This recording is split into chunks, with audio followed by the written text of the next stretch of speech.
Yo, what's up guys, it's your boy Sami here. Today we are gonna see, what if, Sealed Master Naruto X May X Karin, Part 1. Hope you'll enjoy this video. So before we start, please subscribe to our channel, and like this video. I do not own this fanfic, and also make sure to check out the author of this fanfic, the Omnipresent Sage, and support him for writing this awesome fanfic. Link is in the description. So let's get into the video. Hiruzen stopped by the door at Naruto's apartment. He placed the plastics he held down, and knocked. Not twice, but 5 times. There was no response. He was certain though, that Naruto was somewhere inside the building. He opened the door, and walked in. It was always unlocked. There was a sign of danger painted at the door. Someone had put it there. Naruto never bothered to remove it, neither did he. But at least no one would dare walk inside the place. So Naruto never locked it. Not at night. Not when he was running through the village. Not when he was in the forest of death. The place was cold. And eerily silent. Hiruzen shivered slightly. He should be used to this. But this was his ritual every time he came here. He brought in a TV, just maybe to give it some life, but Naruto hardly used it. One day he would turn it on, and leave it on a news channel. When he comes back, it is going to be on the same channel, remote still where he left it. He didn't bother saying anything anymore. The Sandaime walked over to the small kitchen. The apartment wasn't the best. But it had everything. He had made sure of it. Still, this wouldn't mean much. Even if he bought a large fridge, with Naruto by himself, it would only have ramen inside. The damn villagers wouldn't sell him food. They wouldn't sell him anything. Since they couldn't touch him, they thought death by starvation was one way to go about it. To some, it was just a fear of losing customers. Who wants to buy in the same shop as the Kyuubi brat? Shaking his head, Hiruzen silently unloaded the groceries, and packed them in the fridge and cupboards. He did this every month. Perhaps it was his punishment for the way things have gone. But if he didn't do it, Naruto wouldn't eat decent food. At least the blonde ate. He could cook. He had taught him how to cook. Once he was done, Hiruzen looked around. It was always tidy. Naruto was clean. He was a miserable only child, but at least he cleaned up his place. That was at least something good. But not something that made him smile. There were still many problems that didn't look like they were going to go away. And there wasn't much he could do about it. To feel so powerless to change things, Hiruzen had never been so frustrated, and he was called the professor. He had learned every fire based in the fire country.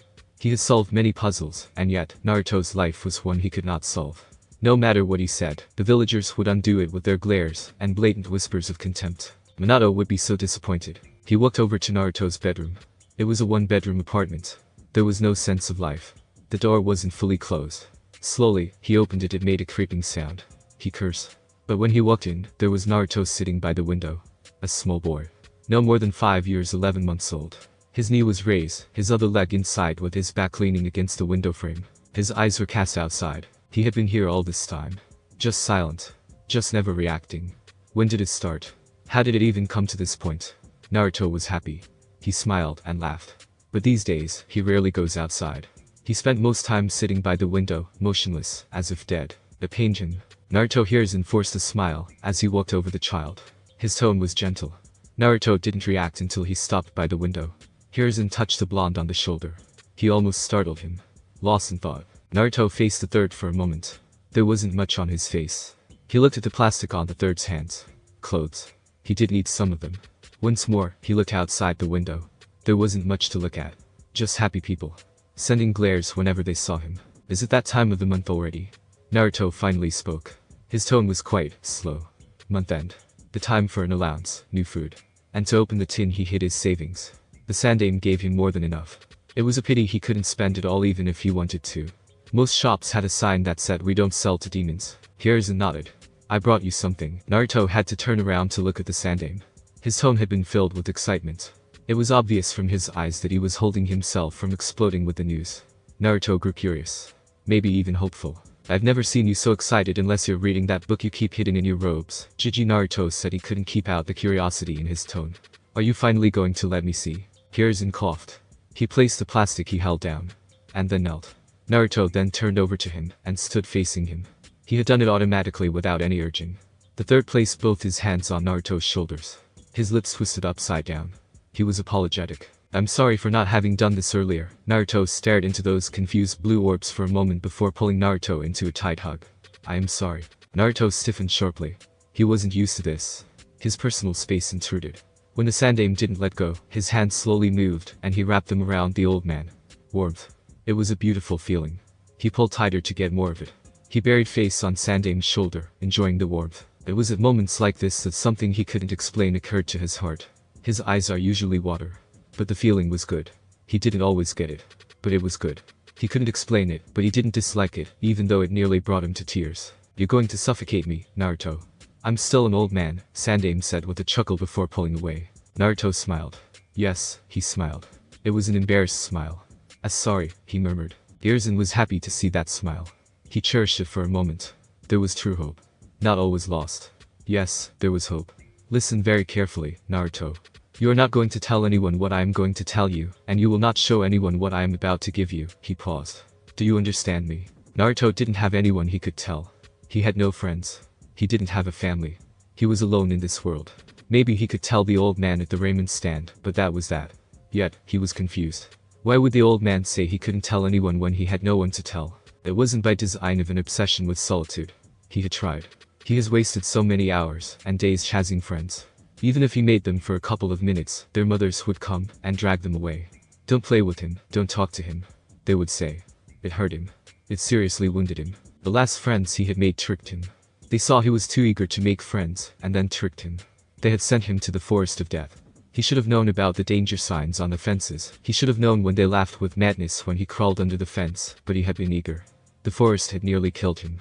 The Sandaime hadn't been amused. He had told him what happened.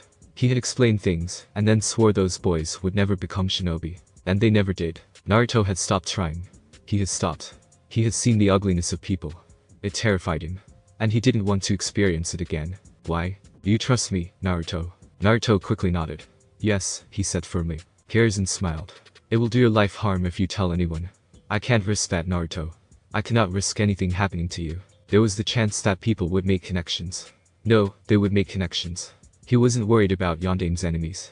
He was worried about the villagers. They could reject the truth and try to harm Naruto for claiming otherwise. It wouldn't be pretty. He took out a picture from his robes. It wasn't framed. He handed it over to Naruto, who grasped it with both his hands. He was trembling. "That, Naruto, is a picture of your mother.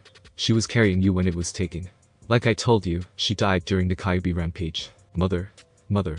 His mother. Her hair was red. It was that crimson color. Dangerous color. He was blonde.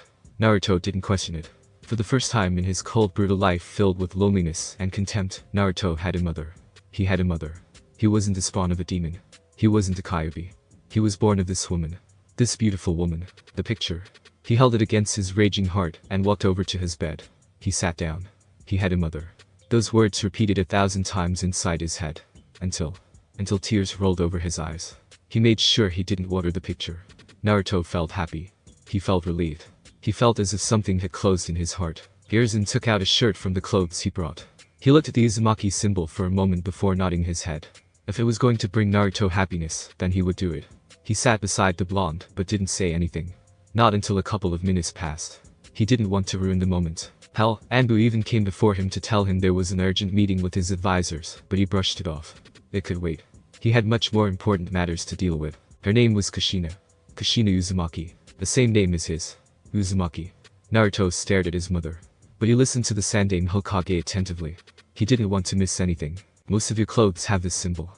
You can see it even in Konoha's Jonin vests at the back. This is the symbol of the Uzumaki clan. Your clan, Naruto. Your mother's clan. Before you get hopeful, there are no more Uzumakas out there.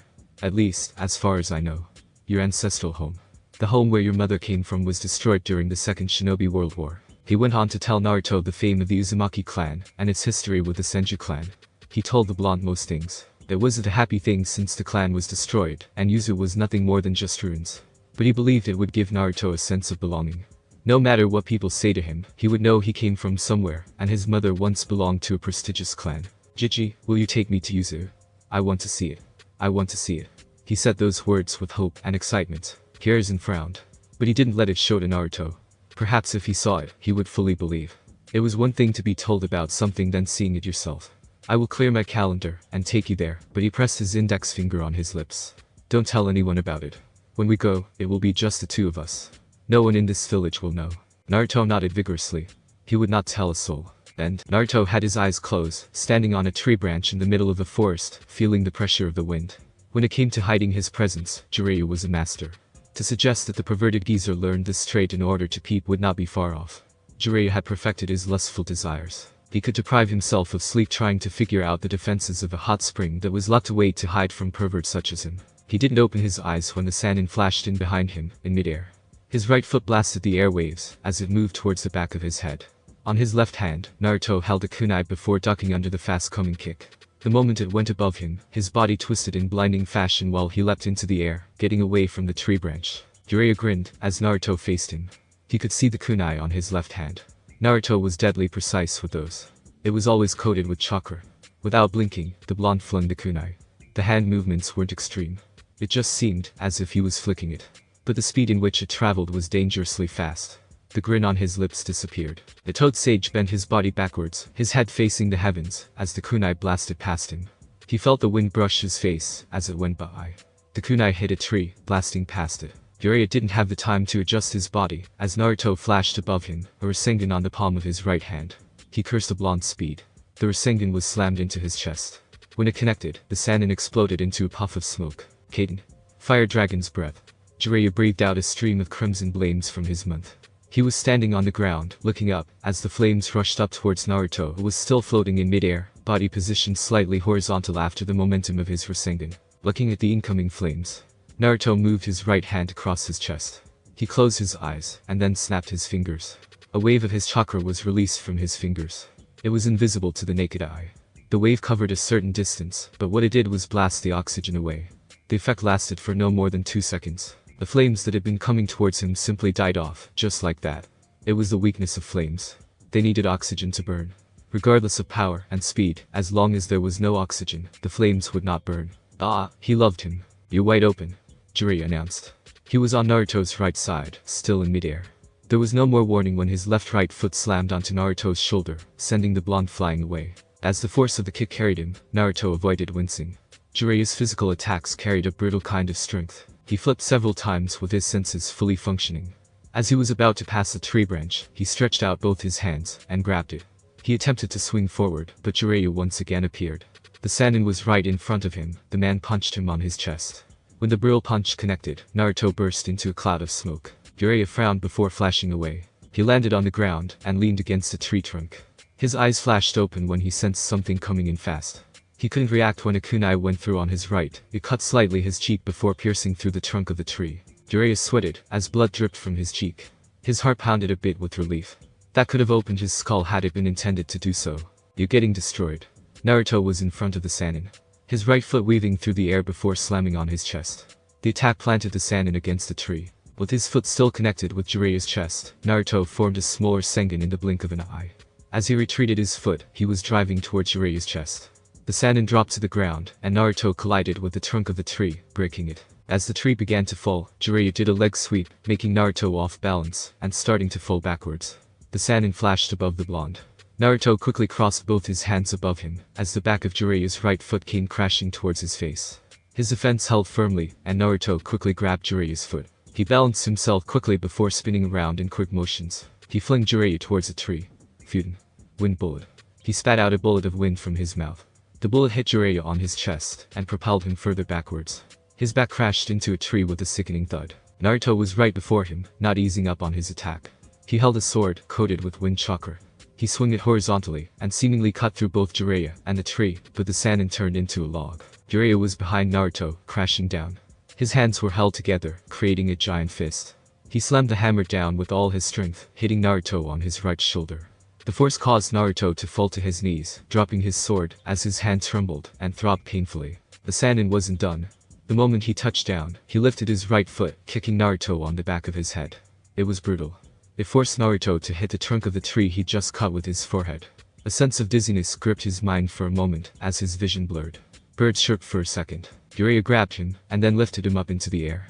The Sannin was holding him up by his throat. Just one hand. "Shall we call an end to it?" "Too soon," Naruto muttered. He moved quickly. Both his hands grabbed Jiraiya's arm. He put so much pressure on his fingers that he stopped the flow of blood, and Jiraiya's grip loosened. His legs moved up, and he wrapped them around Jiraiya's arm. The Sannin cursed loudly before slamming Naruto on the ground. There was a loud boom, as Naruto crashed with his back. But he didn't let go.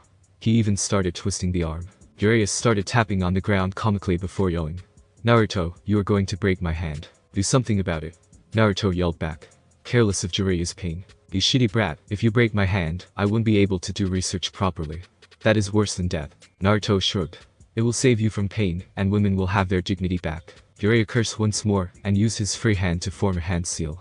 His hair stretched, and wrapped around Naruto. He strangled the blonde, forcing him to let him go. Once free, he hurled the blonde away. Naruto flipped several times before touching the ground with both his hands, trying to stop the momentum. Once he stopped, an earth spike burst from the ground. It was sharp, and dangerously moving towards his chest. Naruto propelled his body backwards by pushing chakra into his fingers to push himself. The spike missed him, just by a whisker. Jiraiya expected this. He was upon the blonde. Twisting, as he moved, he channeled chakra onto his fight foot, and then slammed it on Naruto's face. The kid picked the blonde off the ground, but before he could do anywhere, Jiraiya grabbed his right foot, and then twisted him up before hurling him towards a tree. Naruto didn't have enough room to balance his body, and so he crashed into the tree with his back. The Sannin appeared in front of him, driving his punch towards his chest. Jiraiya sensed a spike of chakra, and tried to retreat. The blonde burst into a swirl of hundreds of small wind blades. He landed a distance away, but before he could even glance at the damage, he felt the air leave his lungs. Naruto was standing just away from him, with a bleeding face, but he was sucking all the oxygen away. It became harder to breathe for Jiraiya. He fell on his knees, clutched his chest, his mouth hung open. He was going to pass out. There was no relief when it stopped. Naruto kicked him on his forehead with a wind-enhanced kick. He guessed it was payback for his earlier kick. Jiraiya felt his head tremble violently. His vision blurred, as dizziness took over. He didn't even feel it when he hit a tree with his back. His senses came back when something slammed into his gut, causing him to spit out saliva while falling on his knees, hands on his gut. The attacks were enhanced with wind. It wasn't like Tsunade, but they did the damage. Naruto fell down on his butt, his breathing labored. He wiped out the blood on his face, and then fell on his back. He needed to rest. Once the pain was over, Jiraiya leaned against a tree trunk, and lifted his hand. It was bleeding with several cuts. He applied his medical ninjutsu to stop the bleeding. The cuts were not deep, so they closed. After a couple of moments of silence, he looked at Naruto. His right hand still ached from that lock. The blonde was improving. He was getting better and better by each month. This training trip had been the best option for Naruto. If they hadn't done this, he wouldn't have gotten closer to his godson. He wouldn't be producing another shinobi who would surpass him. It was still early days, but one day, Naruto would surpass him. He would be better than him. Jiraiya was honestly proud. Minato had been a genius, but Naruto had potential, and he used it to his advantage. He knew his potential. The blonde was also willing to learn. "I'm no longer taking it easy on you," Jiraiya more or less grumbled. The last hits had been unpleasant. "It has been quite a while since someone managed to hit him so hard. I told you to bring your A game, even Senjutsu if possible. I'd kill you with Senjutsu. And I am soon going to cripple you if you're not careful," Naruto retorted. Jiraiya frowned. That was true. He couldn't deny it. It wasn't arrogant speaking. It was a fact. Before their training ends, Naruto was most likely going to leave him bedridden for a couple of days. They did fight with the intention to kill. They were not friendly. You could break a leg. It was part of the training. Part of fighting experience. More than anyone, Jiraiya knew the experience was important for survival. Your reflexes are good, and your speed has improved. But you need to stop leaving gaps between your attacks, Jiraiya lectured. You also leave yourself open each time you snap your fingers. It is only for a second. When fighting against normal shinobi, I can recover quickly. Don't take comfort in that. You will fight people even faster than me. If they are faster, they will attack on that lapse of concentration. If you cannot work around the problem, it is best you leave that for emergencies. I think that would be best, Naruto said before going silent for a moment. It requires maximum concentration, and I must stop breathing monetarily. For you it might be seconds, but for me, it is like minutes. Well, we can't take away the fact that this is a work of genius. It basically makes the fire element useless against you, Jiraiya smiled. When are you going to broaden your arsenal? You can't be satisfied with just wind. That aside, wind is weak against some elements. You must always be ready to adapt to any change, and using different elements helps in this regard. I can work something out with fire. Given my extensive knowledge of the element, using fire base for me should require minimal effort, Naruto said. I will send a letter to Tsunade for her to send us some scrolls with fire based, he said while getting them. Come on, let us go back to the town. He looked at himself, and frowned. This is going to drive away customers. Don't flatter yourself, you're not pleasant to look at even when you are clean. Jiraiya glared at Naruto. Neither are you. He spat. Naruto shrugged. I have never been pleasant to look at. I accepted what he said indifferently. But you seem to be struggling with denial. You should sit in a dark corner, and repeat after yourself, I'm not pleasant to look at, I'm not pleasant to look at.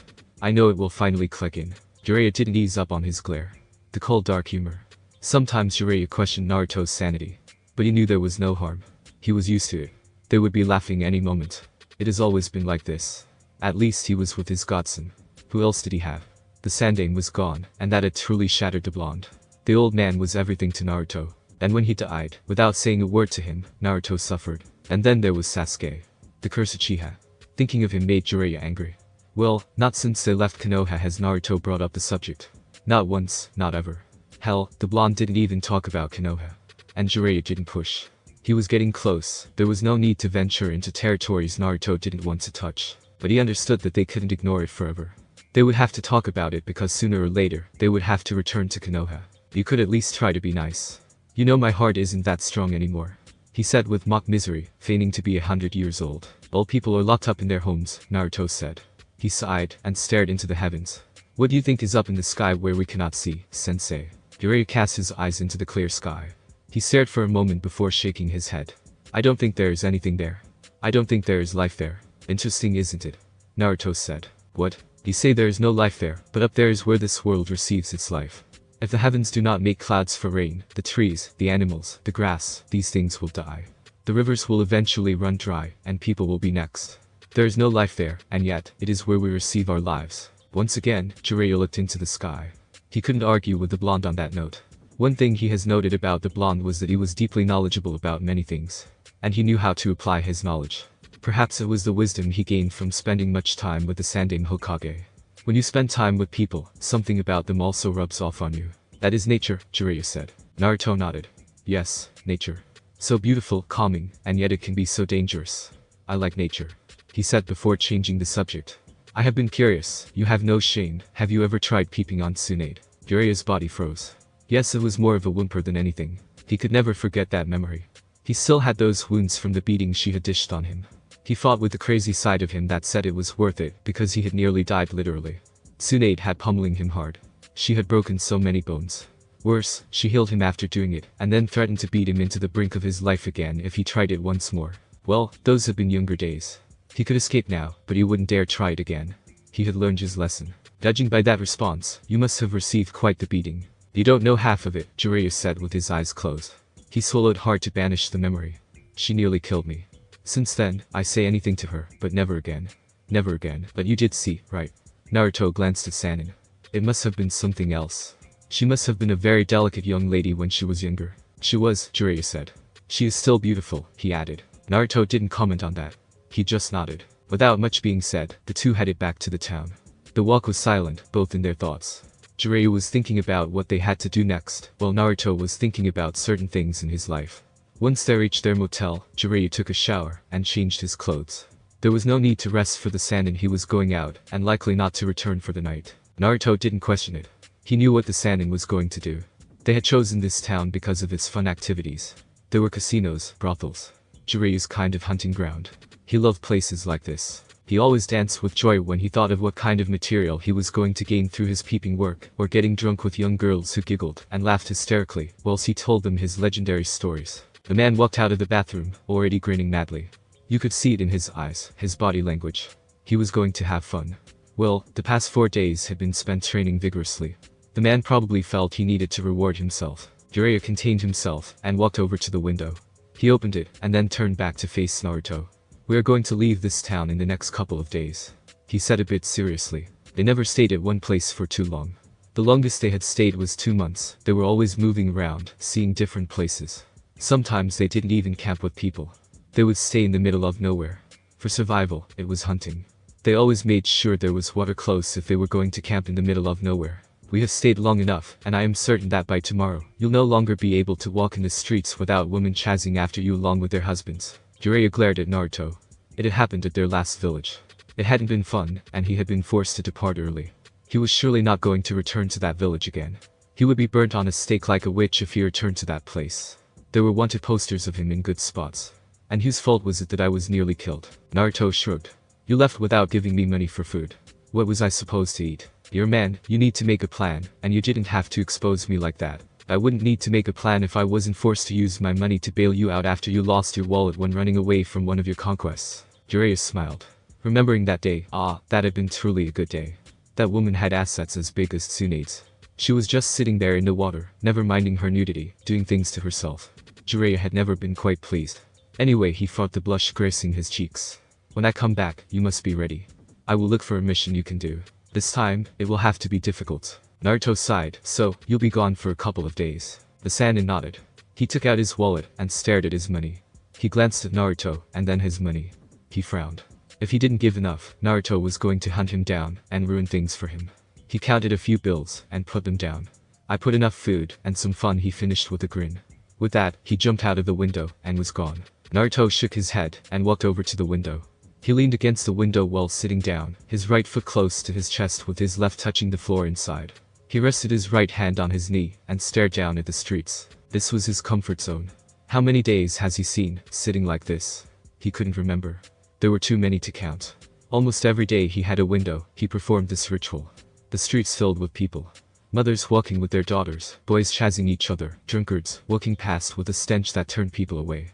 He saw this scene almost every day. Yet he was never tired of seeing it. The past 16 years of his life have never been dull. There was always something happening. Had it not been for the old man, it would have been chaotic at best, but when he saw those mothers, he remembered his own mother. The woman who gave birth to him. Now he knew he had a father. Sandaime had left it as his last revelation before he died. A painful experience that had been. Losing the one you loved, the one who saved your sanity. Jiraiya had come in, talked to Tsunade, and he was taken out of the village after a couple of months of misery and solitude. For more than 2 years now, he has been running around the elemental nations with the Sannin. He has seen many things. Many people, the shamefulness of Jiraiya, and he had learned to drink. He had learned to speak to women. He was still young, but his body was growing fast. Then again, the old man had always ensured that he ate healthy. After an hour, a bird flew over to Naruto and landed on his right shoulder. He stood up and walked over to a small wooden table in the white room and sat on a cushion. He took the scroll it carried, and the bird flew over to the window. It stood there, as if standing watch. It always did that each time it came. Naruto opened the small scroll and channeled chakra through it. Another scroll appeared in a puff of smoke. It was another storage scroll. He channeled chakra on the seal, and then 5 mountains of papers appeared in a puff of smoke. He blinked work. It always came for him wherever he was. For 5 hours straight, without a break or anything, Naruto worked through the papers. Once done, he sealed them in the scroll and snapped his fingers. The small bird flew over to the table. He wrapped the small paper on the container on its leg. Do you need something to eat? It nodded its head, as if it could understand his words. Naruto smiled and stood up. He returned with a small cup of water and fresh bread. The bird ate and then drank. If you drank, I'd give you some sake, as thank you. The bird seemed to shake its head, as if to say, alcohol. No thank you. Naruto laughed. Safe journey, he said. The bird made a sound before flying away. The sun was already setting, it would be night soon. He couldn't sit here forever, he would lose his mind. Naruto went over to clean himself, and then changed his clothes. Once done, he took a nap. By the time he woke up, it was dark outside. He pocketed the bills Jiraiya left him, and put his hands on his pockets before walking out. He was already familiar with the town. He knew where to go, but it usually depended on where the wind was blowing. His mind wasn't focused on the road ahead, so he only blinked when he stopped at a bar. He could hear the music blasting from inside, voices of male and females. Miserable people having fun, and happy people expressing their joy. To be human, to be alive. People came here. There was a guard at the entrance. It was to guard against children walking inside. The young ones had a rebellious streak about them. They liked the joys of the adults. The forbidden ecstasy always seemed to be too attracted to humans. Naruto was just 16, still underage, but he was a shinobi. Those rules didn't apply. When the large man saw his headband, he merely grunted and opened the way for him. The insides were dimly lit. The noise was too much. But those who complained about it shouldn't be here in the first place. They should be at home sleeping or reading night stories to their kids. If you couldn't handle the pressure, just stay away from it, or so a certain lady had told him. Naruto went towards the bar. He didn't sit, he looked around, and saw a free table by a corner. It was dark, and you couldn't see clearly. It was his perfect place. He ordered 4 bottles. Once they came, he took 2 cups, and walked over to his little corner. Solitude, the alcohol, the perfect combination to drown in bitterness. Konoha. It has been 2.5 years since Naruto left the village, and still, there was no mention from Jiraiya on when they would return. Her friend hadn't even been returning. He sent letters every now and then, but he never showed up. Even now, she was looking at his letter. She was going to write for him to show up before her. Tsunade missed them. She really did miss the two. They had brought her back to this village, and now they were running around in the elemental nation without her old life. She hoped that Jiraiya wasn't teaching Naruto how to gamble. She had permitted them to go away because Naruto hadn't been the happiest of people. He was miserable. Sandame's death had affected him deeply, and from what she had learned was that the old man had been the only person he talked to before he made a couple of friends at the academy. It hadn't been easy, and that only happened in his last year. Jiraiya said he was fine, but she was a bit concerned. He was family in a way. He was the son of Kushina, someone who had been from her grandmother's clan, and someone who was close to the old woman. She wasn't the one who was by Mito when she died, it had been Kushina, Naruto's mother. So, she did consider him family. Tsunade placed the letter on top of her desk, and tapped her fingers. Something wrong, Tsunade-sama? Sakura asked quietly. The Slug Princess glanced at the... She had grown. Well, she had trained her well. But she was still obsessed with Sasuke. That rotten child. He had been spoiled rotten. From what she knew, Tsunade didn't understand why the villagers adored him. She didn't see why girls liked him. He had a cold personality, and he was rude. Did the girls really like him like that? If someone said they had been brainwashed, Tsunade wouldn't disagree. Sakura had been willing to throw a fit if someone said bad things about her beloved. The damned Uchiha. No, Tsunade said with a shake of her head. I'm just worried about Naruto. It has been 2.5 years now, and from Jiraiya's letters, they are still training. He is even requesting scrolls to continue with Naruto's training, she explained with a frown. Naruto. Her teammate. The boy she'd been cruel to in their days. At some point, even Sasuke had yelled at her, and told her that she didn't understand anything. She didn't know anything. Sakura had been hurt, but she hadn't understood why Sasuke gave her that reaction. Now she did. She had been cruel to him. She never acted like a teammate. They were good memories, but her attitude towards Naruto bothered her these days when she looked back at it. Perhaps it was because now she understood things about him. She knew his story. She knew why he got along with Sasuke. They were both lonely people. They both didn't have anyone. And she had mocked Naruto for not having parents. Sasuke didn't have them either, but she had considered that he had died. Naruto had never known this. He was an orphan, but she never considered Sasuke as an orphan, but he was in the same boat as Naruto. How is he? Sakura asked carefully. Jiraiya never explains in detail, but he is fine, Tsunade said a bit bitterly. Sakura was surprised at the realization. So he has never sent you a letter? Tsunade nodded. No, not even one, not since he left. I have only been hearing from Jiraiya. If this continues, I will order them to come back, she said firmly. She didn't say anything, as Shizune walked into the office, holding more stacks of papers. She frowned.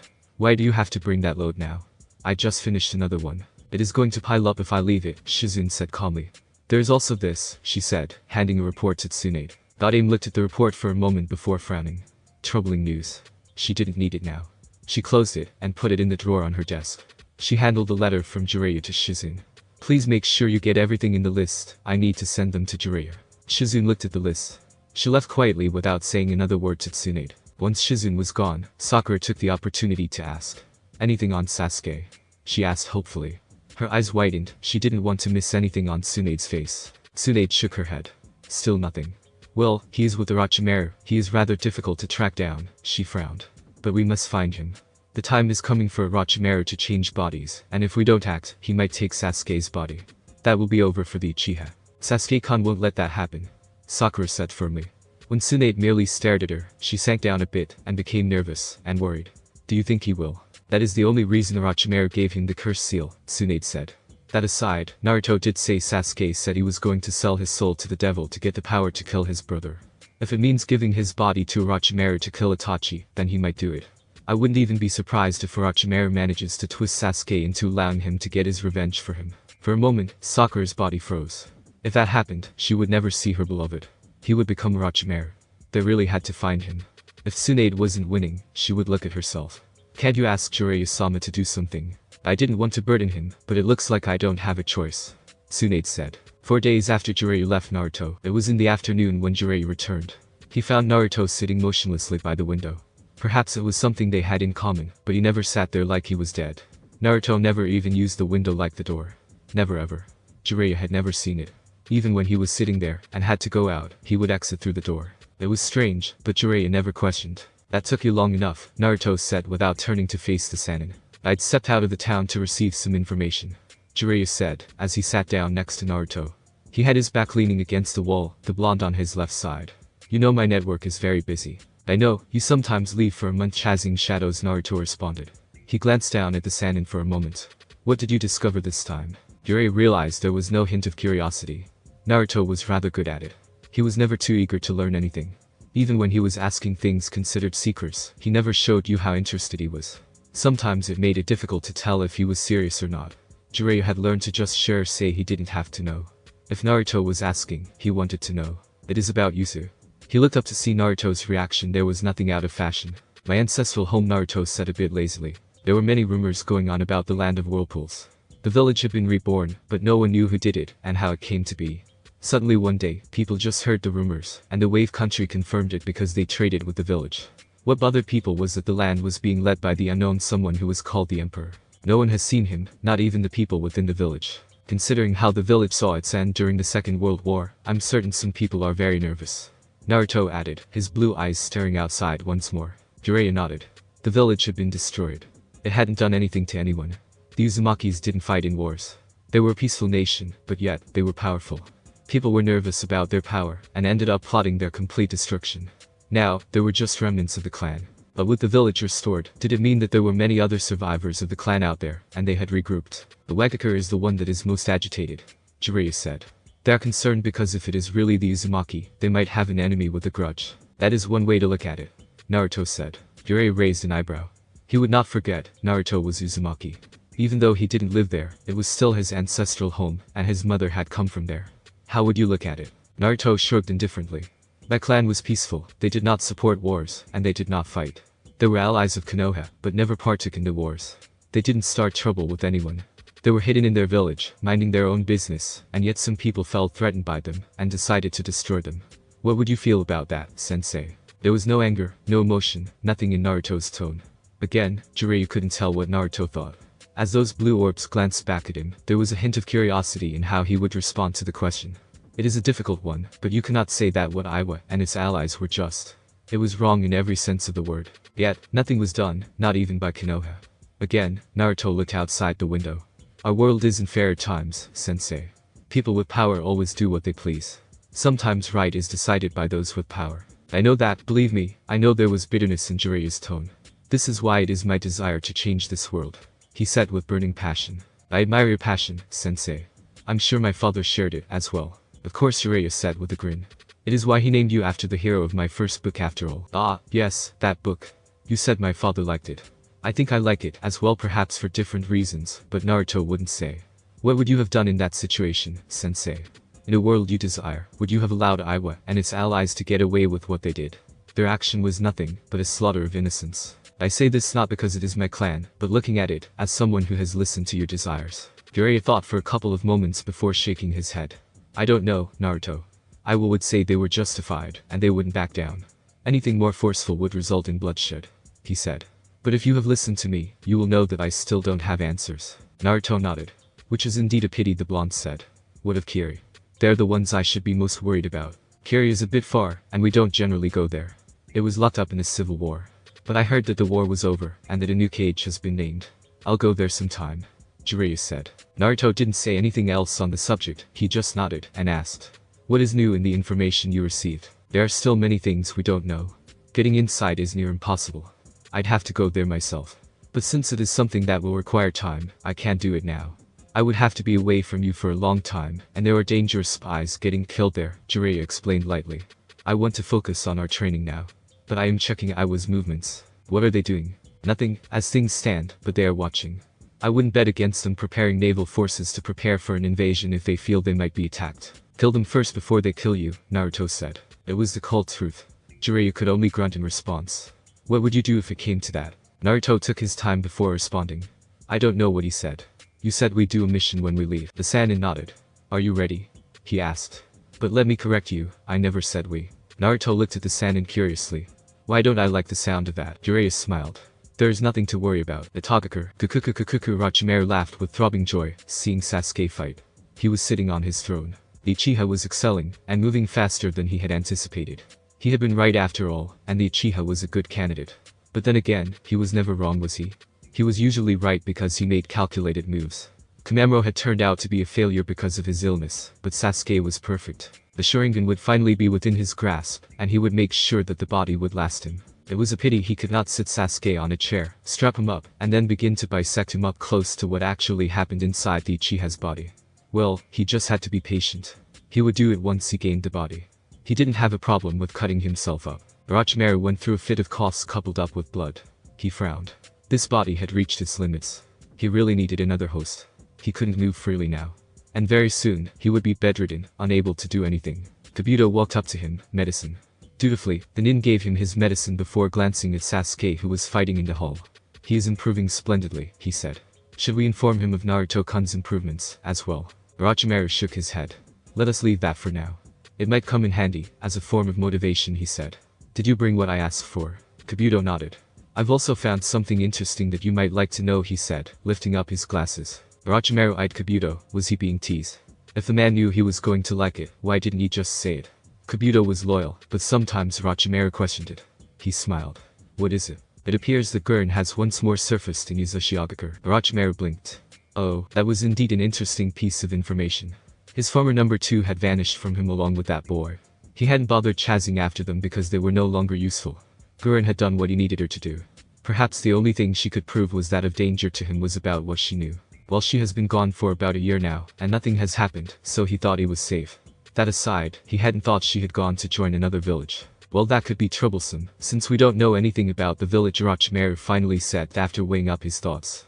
Have you sent someone? Yes, but they didn't come back. Well, it is interesting, Orochimaru. I could go myself, but at this point, I need to be by your side. A bitter reminder that he did need Kabuto at this moment. His movements were limited, and very soon, he wasn't going to be able to do any by himself. The medicine wasn't for anything but pain. He couldn't stop the rot. So long as his soul remained here, the body would continue to break apart, and he would experience the pain. Why didn't Kabuto just leave him? He shook his head. He needn't think about such things. There is something I have prepared, but I'd rather not use it unless there is no other choice. I am not going to be like this forever anyway. But if Gurren was here, I'd take her body, and continue to nurture Sasuke-kun until he is ripe for the taking, Sanin said. Call him. Kabuto nodded, and called Sasuke. The stoic-looking Uchiha walked up to the two, his fully matured Sharingan glaring at the pathetic-looking Sanin with so much coldness that it filled Orochimaru with joy. What? I have a mission for you. I'm finally leaving this cage, Sasuke said, as he accepted a scroll from Kabuto. Everything is in there, Orochimaru said. It is merely a test of your strength. I want to see if you can succeed smoothly before changing tactics for your training. River country. Naruto sitting under a tree in a meditative position with his eyes firmly fixed on Jiraiya. The Sannin was sitting there with him. Plans were drawn on the ground. Naruto had already surveyed everything while Jiraiya watched. The Sannin hadn't commented, and said he would not comment. Even if Naruto was making a mistake in something, he would not say anything, not until the mission was over. The Sannin had said he had to make sure no innocent person died, and if it happened, he would have to live with it, because that was what happened. The village close to them was being occupied by criminals, scums who were here for the loot. The village of Takumi has sent for help, and they had to remove the scums. Naruto had to do everything by himself. There were 30 enemies, but they were mostly just bandits. 10 were shinobi, but nothing strong that would cause him trouble. The danger here was that he had to make sure that they didn't kill the village people. If he made the wrong move, they would kill them, and the mission would be a failure. The leaders of the group were all located in a small bar having a meeting. This was a perfect opportunity to strike. When all leaders were at one place, 7 were doing patrols around the village. He could easily handle those with his clones, and silently, as well. 5 were guarding the daughter of the village leader who they were demanding a ransom for. These people were in different locations, and he had to strike quickly. The rest of the villagers were in their homes. They were told not to make moves. For some reason, Jiraiya had leaked that Takumi had hired shinobi, and he had to deal with people who were aware that an enemy was coming. Remember Naruto, if you just leave these people, they are going to harm more people. If there was a mass jail for criminals, we capture them, and send them there, but we don't have that. Killing is part of the job. Don't make it feel natural for you. It's not natural. Life is precious, but, as shinobi, we cannot avoid it. You don't always have to kill. You have to determine what is safer. Naruto had shed blood before. It was horrible. He hadn't meant to do it. The man was a bandit, and Naruto had put too much strength on his hands. He had ended up snapping his neck. That sickening crack when the head twisted, those eyes rolling with life disappearing, they had haunted him, but Jiraiya had been there. Jiraiya was taking him through this, just to prepare him, just to make sure that he would not freeze, and risk the lives of innocent people locked up in their homes. At any moment now, these people were going to round up the villagers, and use them as shields to deter shinobi from attacking. This was why Naruto had to move now. I know, sensei. Naruto said. Wish me luck. Just use your head. This isn't a battle that can be won because of physical prowess. You might have the power, and still lose. Just know that you sometimes have to put aside all that power, and use a kunai to get the job done. Naruto nodded. He stood up. 2 minutes. He said. A minute is more than enough for you. Jiraiya said. You have your shadow clones to help you. Since the enemy is weak, that is more than enough. But 2 minutes it is. Naruto stood up, and jumped onto a tree. He would have preferred to just walk into the small village and crush the enemy, but he had to be subtle about things. There were not more than 15 houses here. It was a mining village. But the gold had run out. The bandits didn't know. Imagine their disappointment when they found out. Gage Bunshin no Jutsu Naruto created 7 clones to deal with the bandits standing guard. He created 11 more to guard the houses where people were locked. The 5 guarding the important girl were inside, as with the leaders, so he could get rid of the others without them noticing. Once his clones dispelled after completing their duties, Naruto ran. His movements were as smooth as a gentle breeze. He didn't make a sound as he danced through the rooftops before suddenly landing behind a group of 4 bandits. Hey, WH. He didn't allow them to say anything. He moved in the blink of an eye, jumping over the man. As he was doing so, 3 were flying in 3 different directions. They hit straight on the foreheads of their targets. They pierced through. He landed on the man's shoulders and placed his hand over the man's mouth to stop him from screaming. The others dropped to the ground before he hit the man on the back of his head, knocking him out cold. The villagers would deal with him. Naruto left a clone to tie him up before disappearing along with small gusts of wind. The house he appeared in was a double-story house. His target was upstairs with her 5 guards. There were 10 downstairs, drinking while placing guards. They were laughing merrily while the villagers cried in their houses. There was no hope for tomorrow. They were thinking, at any moment now, they would be killed. Cold-hearted humans. But he had seen it, hadn't he? The ugliness of people. He had experienced it too, so he could understand. Naruto went behind the house and walked through the wall. He peeked through the window. The girl looked fine. She was small, curled up in a corner, trembling in fear, tears in her eyes. People were truly ugly, weren't they? A little girl, an innocent child, and you did that to her. He had been innocent too. A child, younger than she was, and ugly people had tormented him. He needed to get in silently, and time was ticking away. He held a single hand sign, and used Shunshin to appear in the room. 5 were in his hands. He twisted speedily, and threw them all, each hitting its target. The bandits didn't see a damn thing. They fell lifelessly on the floor. Naruto walked over to the girl, and knelt down. He gave her a warm smile, and whispered something to her ear. He noticed she tensed. She was afraid. He created a clone which picked her up, and left by the window. Naruto stood up. He was done with this part. He took out a smoke bomb, and went downstairs. He threw the ball on the round table the 10 were gathered around. It went off, quickly covering the room with smoke. Everything else occurred within seconds, and Naruto walked out safely with his hands inside his pockets. He could consider his mission done, and dusted. He just had to interrupt a meeting, and with everyone else gone, he didn't have to worry about the safety of the civilians, but the clones would still keep watch of everything. Naruto had manners, unlike a certain pervert. So he actually knocked when he arrived at the door where the leaders of the bandits were gathered. He knocked gently a couple of times before a large man walked up. He dwarfed his frame by sizable proportions. Even a chunin would be afraid to face such a man whose face was a field of scars. What? The man demanded, glaring at Naruto. He then noticed the headband. They sent a brat. A brat. He looked insulted for a moment. Naruto didn't say anything. His response was to punch the man on his face. Despite his size, the man was sent flying back inside the room. He crashed loudly onto a wall, face bleeding, teeth falling out. He cursed loudly as he staggered to get up to his feet. Naruto stepped into the room. They were all large ugly men. They were the kind of perverts that liked little girls. Pedophiles. He counted them calmly before greeting them. They were not even the least surprised or alarmed. As large as the man he had punched, he was simply a doorman. Konoha Shinobi, one of the men, frowned, looking at the forehead protector Naruto wore. Is it true? I've heard that even though young Lee's shinobi are strong, one asked quietly. We are about to find out. They all readied themselves, grinning madly. He was just one. They were big and strong. They could handle this, or so they believed. Between mob justice and quick deaths, what do you prefer? Naruto asked in a calm tone. But a mob justice was no good, was it? Maybe the villagers would pay back the people who made them suffer, but it did nothing but incite violence in the hearts of people. Naruto nodded to himself. Although he offered that option, he wasn't going to go with it. Innocent people didn't need to dirty their hands. This was the duty of a shinobi.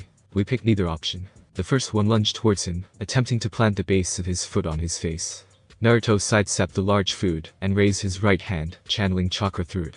He made a fast motion, as if he was cutting something, and then blood gushed over from the man's knee. His leg was cut off from his knee. When the pain shot through, he cried painfully. You little fucker. Another yelled, swinging a right hook. Naruto caught the man on his arm, having avoided the punch. Chakra was channeled through his fingers, and he pressed. There was a sickening crack, or bones breaking. The man cried out in pain while gritting his teeth. When the last man hovered behind him, Naruto slammed his elbow on the man's chest, knocking on the wind of his lungs. He was a shinobi, and he had to finish this. He took out 4 from his pouch, and did what he had to do. Once done, he breathed in and out to calm his nerves. He didn't need to see anything. He simply walked out and made way for it. Jiraiya could handle the rest. They just needed to do what he did and complete the mission. The village would be safe. Minutes later, Jiraiya walked up to Naruto. I can't complain, he said of Naruto's performance. You okay? Yeah, Naruto said with a grunt. Where to now? I doubt we are going to be staying here. Takumi, to collect our payment, you know someone has to pay for our living expenses, Jiraiya said. We will stay in the village for a couple of days before deciding where we will go. I have to wait for something. Our payment? Naruto asked with a raised eyebrow. It is my payment, sensei, and we are not sharing. I'm the one who found the mission, and we are a team. Takumi hired both of us, and they will pay both of us, Jiraiya said. You should have asked the terms before you did anything. Well, I can always tell them that you didn't do anything, and don't need to get paid. Naruto offered. I'm sure they'd believe me. You wouldn't? Naruto smiled. Of course not, I wouldn't do something like that to my beloved perverted sensei. Thanks for watching my video. Leave a like if you enjoyed my video, and also do consider subscribing to my channel for more awesome content. And make sure to check out the author of this fanfic. Link is in the description. See you next time. Till then, sayonara.